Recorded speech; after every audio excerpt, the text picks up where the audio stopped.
बुलढाणा पोलिसांनी शेतकरी नेते रविकांत तुपकरांना अटक केलेली आहे। सोयाबीन कापूस उत्पादक शेतकऱ्यांना योग्य भाव तसंच शेतकऱ्यांच्या इतर मागण्यांसाठी रविकांत तुपकर विविध आंदोलनं करतायत आणि या बाबतीत शासन स्तरावरती त्यांची बैठक सुद्धा झाली, परंतु त्यांच्या मागण्यांकडे शासनाचं दुर्लक्ष केल्याचा आरोप करत तुपकरांनी उद्या मलकापूर रेल्वे स्टेशनवरच रेल रोको आंदोलन करण्याचा इशारा दिला होता। मात्र त्याआधीच त्यांना अटक करण्यात आली आहे।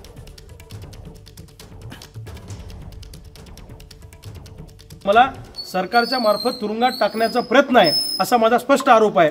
आम्हाला जो जनाधार मिळतो आहे, लोकांचा पाठिंबा मिळतो आहे, हा सत्ताधारी पुढाऱ्यांच्या पोटामध्ये पोटसूळ याच्यामुळे उठलेला आहे आणि त्यामुळे सातत्यानं मला 1-1.5 वर्ष तुरुंगात टाकून माझा जनसंपर्क तोडण्याचा प्रयत्न सरकारच्या मार्फत त्या ठिकाणी केला जाणार आहे।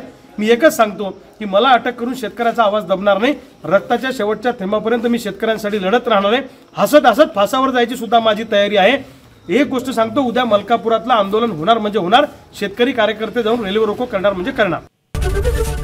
एबीपी माझा, उघडा डोळे बघा नीट।